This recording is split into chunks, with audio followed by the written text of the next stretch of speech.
Assalamualaikum warahmatullahi wabarakatuh. Pada pertemuan ini kita akan membahas mengenai globalisasi dalam bingkai Negara Kesatuan Republik Indonesia yang terdiri dari 6 subbab. Pertama, pengertian globalisasi. 2, aspek globalisasi dalam kehidupan. 3, dampak positif dan negatif dari globalisasi. 4, pengaruh globalisasi dalam kehidupan.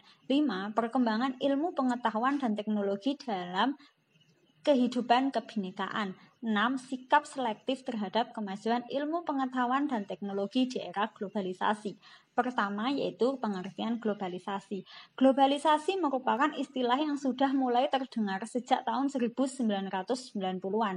Globalisasi berasal dari kata bahasa Inggris, yaitu dari kata global atau universal yang artinya luas dan listen yang berarti proses. Jadi globalisasi adalah proses yang tidak memiliki batasan, baik itu secara wilayah ataupun pemikiran.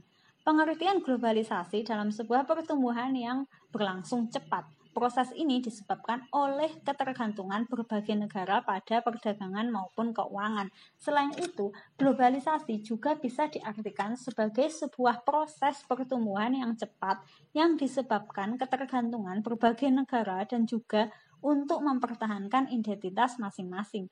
Globalisasi juga merupakan penyusutan atau penghapusan batasan negara-negara, lalu diberlakukannya pembatasan pertukaran lintas batas dan sistem global yang terintegrasi sebagai akibat dari globalisasi itu sendiri. Sejarah globalisasi sebenarnya ada banyak pendapat mengenai globalisasi dan kapan pertama kali muncul di dunia. Sebagian teori menyebutkan globalisasi sudah terjadi tahun 1500-an di beberapa negara. Tanda dari perdagangan globalisasi ini adalah adanya perdagangan kaum muslim di Asia dan Afrika. Mereka membentuk jaringan perdagangan ke wilayah Jepang, Vietnam, Cina, Malaka, Indonesia, India, Persia, Venesia, Laut Tengah, dan Genoa. Fase selanjutnya adalah eksplorasi besar-besaran oleh bangsa Eropa seperti Spanyol, Portugis, Belanda, Inggris. Namun para ahli sejarah memiliki pendapat jika globalisasi mulai berkembang pada sekitar abad 20-an, di mana negara termasuk Indonesia mulai membuka lebar jalur perdagangan internasional. Penyebab globalisasi. Pertama, berkembangnya teknologi dan informasi. Semakin lama teknologi dan informasi semakin berkembang, mobilisasi masyarakat juga semakin berkembang dan lebih kompleks. Hal inilah yang memicu globalisasi terjadi karena pergerakan perdagangan dan keuangan bisa semakin mudah dilakukan. Sebagai contoh yang pertama, telepon genggam atau handphone sebagai alat komunikasi yang berkembang menjadi telepon pintar atau smartphone yang memiliki fungsi berbagai macam. Selain sebagai alat komunikasi juga menawarkan fitur-fitur game, perbelanjaan, transaksi, media informasi, dan lain-lain. Tahukah kalian kapan sih handphone pertama kali ditemukan atau dibuat? Sistem handphone pertama kali ditemukan oleh Martin Cooper, seorang karyawan di pabrik Motorola pada tanggal 3 April 1973. Sejak saat itu Cooper mencetuskan ide untuk sebuah alat komunikasi yang kecil dan mudah dibawa bepergian secara fleksibel. Hal ini disebut dengan generasi pertama. Selanjutnya atau disebut dengan generasi kedua yaitu 2G muncul sekitar tahun 1990-an. 2G di Amerika sudah menggunakan teknologi CDMA, sedangkan di Eropa menggunakan teknologi GSM. Generasi ketiga disebut 3G yang merupakan jaringan yang dapat memberi jangkauan yang lebih luas untuk para penggunanya, termasuk internet. Sebaik video call berteknologi tinggi, pada generasi ini telepon genggam mulai dimasukkan sistem operasi yang sering disebut smartphone, sehingga membuat fitur semakin lengkap bahkan mendekati fungsi komputer personal. Sistem operasi yang digunakan antara lain Android, iOS, Symbian, dan Windows Mobile. Generasi keempat atau disebut dengan 4G. Dalam 4G ini sudah memberikan sistem kecepatan yang tinggi, volume tinggi, kualitas baik, jangkauan global, dan fleksibel untuk para penggunanya untuk menjelajahi berbagai teknologi yang berbeda.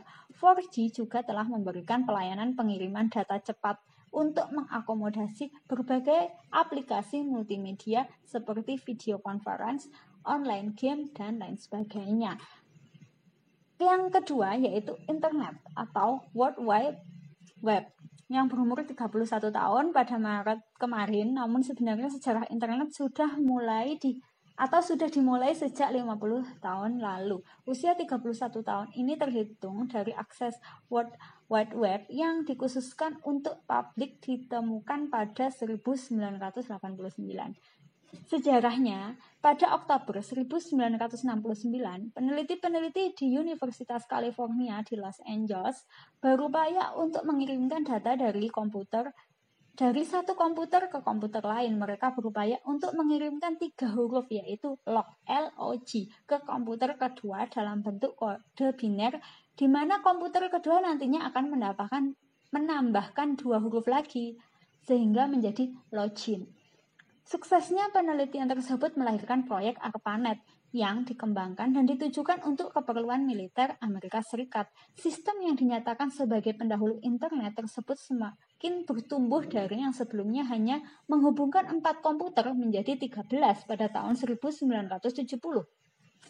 Pada tahun 1981, telah ada 231 komputer yang terhubung dalam jaringan ARPANET. Tahun 1971, surat elektronik pertama oleh Ray Tomlinson, seorang Amerika, pada tahun 1971 mengirimkan surat elektronik pertama menggunakan ARPANET dan mencetuskan penggunaan simbol @ dalam alamat surel kita saat ini. Tahun 1983 komputer antar jaringan. Sebelumnya, agar 2 komputer dapat berkomunikasi satu sama lain dalam satu jaringan diperlukan semacam protokol berupa rangkaian tahapan yang ditentukan oleh pengatur komunikasi. Pada tahun 1970, Robert Kahn dan Vinton Cerf mengembangkan TCP atau IP yang memungkinkan pertukaran data dilakukan bukan hanya dalam komputer dalam jaringan yang sama, melainkan juga dalam jaringan berbeda. Penggunaan TCP atau IP masih digunakan hingga hari ini. ARPANET mengadopsi teknologi ini pada 1 Januari 1983, memungkinkan hubungan dengan jaringan komputer lain seperti universitas. Pada poin inilah internet ada dalam wujudnya yang kita kenal sekarang. Tahun 1990 lahirlah World Wide Web, dicetuskan oleh Tim Berners-Lee pada 12 Maret 1989 yang saat itu bekerja untuk lab fisika CERN atau Organisasi Eropa untuk Riset Nuklir. Pada saat itu, CERN memiliki ribuan karyawan dan semakin banyak dengan masuknya karyawan baru. Sangat sulit untuk mendapatkan informasi yang mungkin berkaitan, tetapi tidak diketahui karena tempat penyimpanan yang berbeda tempat. Usulnya adalah sistem koneksi hypertext serta pencarian menggunakan kata kunci yang dihubungkan dengan informasi-informasi terkait. Pada tahun 1990, Robert Seylau dari Belgia membantu mengembangkan usul Berners-Lee. Penemuan ini didasarkan pada 2 pilar, yaitu bahasa pemrograman HTML yang memungkinkan keberadaan website serta protokol pertukaran hypertext HTTP yang memungkinkan pengguna meminta dan menerima laman yang diinginkan. Sistem ini kemudian disebarluaskan pada April tahun 1993 dan semakin populer seiring rilisnya Mosaic pada bulan November. Mosaic merupakan situs pencarian pertama. Jumlah situs yang dapat diakses kemudian meledak dari beberapa juta di awal 1990 menjadi 400 juta pada tahun 2000. Tahun 2000-an mulai menjadi titik penggunaan jejaring sosial. Jejaring sosial mulai diciptakan pada tahun 2003 hingga setahun kemudian. Mark Zuckerberg menciptakan Facebook yang awalnya ditujukan untuk menghubungkan mahasiswa-mahasiswa Harvard. Facebook kemudian berkembang menjadi salah satu raksasa media sosial sekitar 2,3 miliar pengguna. Pada tahun 2007, Apple mengguncang dunia dengan iPhone dan memulai tren ponsel pintar yang kita ketahui hari ini. Sementara, selama 10 tahun layanan berlangganan untuk mobile broadband telah meningkat dari 268 juta menjadi 4,2 miliar di seluruh dunia. Penyebab globalisasi yang kedua adalah adanya kemudahan transportasi. Berkembangnya teknologi juga disusul perkembangan transportasi kini pergi ke negara lain lebih mudah dibandingkan dahulu. Bahkan biaya ke luar negeri seperti Malaysia lebih murah dibandingkan ke Jakarta. Penyebab globalisasi yang ketiga adalah ekonomi terbuka. Era globalisasi membuat ekonomi semakin terbuka, perdagangan global mudah diterima dan menyebabkan unsur budaya di tempat lain ikut masuk. Transaksi keuangan juga semakin kompleks dan menjadi lebih besar dari negara satu dengan negara lain.